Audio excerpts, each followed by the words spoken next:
देखिए सवाल आपसे क्या कह रहा है कि profit made by selling in article for ₹13,400 is equal to the amount of loss incurred on selling the same article at ₹11,600. What will be the profit if it is sold for ₹14,750? तो देखो सवाल क्या कह रहा है आपसे, सवाल ये कह रहा है कि भाई मेरे पास एक आर्टिकल है, अब उस आर्टिकल की सर्टेन कॉस्ट प्राइस है। अब कह रहा है अगर आप इस आर्टिकल को 13,400 रुपये में बेचो तो जितना मुनाफा होगा उतना ही नुकसान हो जाएगा अगर आप इसको 11,600 में बेचो।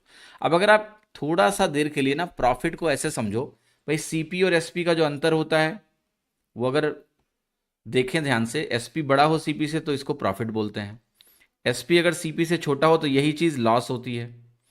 अब थोड़ी देर के लिए प्रॉफिट अमाउंट और लॉस अमाउंट को मैं अगर इस नंबर लाइन पे रिप्रेजेंट करूं, उसको डिस्टेंस के तौर पे हम देखना अगर शुरू करें, विजुलाइज करना शुरू करें, तो भैया यहां पर अगर इतनी प्रॉफिट है और यहां पर इतना ही लॉस है, इसका मतलब क्या हो गया कि सीपी की एक तरफ जितना आगे सेलिंग प्राइस है, सीपी के दूसरी तरफ उतना ही पीछे हमारा सेलिंग प्राइस दूसरा वाला होगा। या यूं कह लें कि ये सीपी, मतलब ये जो डिस्टेंसेज हैं ये इक्वल हैं 1:1 में। इसका मतलब होता है सीपी एग्जैक्टली इन दोनों नंबर्स के बीच में है। और अगर सीपी एग्जैक्टली इन दोनों नंबर्स के बीच में है तो सीपी क्या होगा, इन दोनों का एवरेज होगा 11,600 प्लस 13,400 डिवाइडेड बाई 2। तो ये वैल्यू हो गई आपकी 25,000 टोटल बनेगा, यहाँ 2 से डिवाइड करोगे 12,500। अब आपसे एक बात और बोली गई है कि भाई हम अगर इसको 14,750 में बेच रहे हैं तो कितना मुनाफा होगा।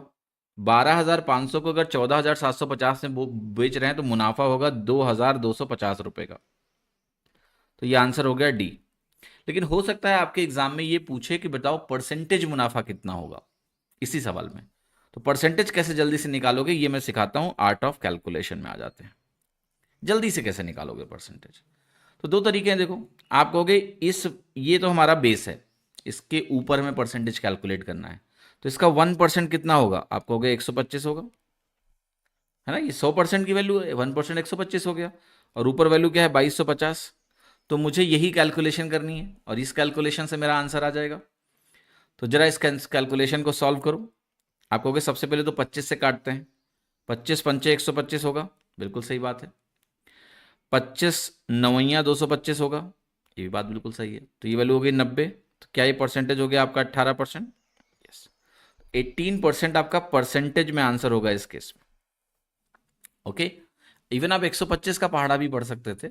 125 को एक बार ले जाते 100 बचता, एक जीरो उतरता, और फिर 125 से डिवाइड करते तो 125 का 8 गुना 1000 होता है, तो 18 आ जाती है आपकी वैल्यू। हाँ जी, इसमें कोई दिक्कत किसी को होनी नहीं चाहिए। That's how we can get the percentage value, that is 18%।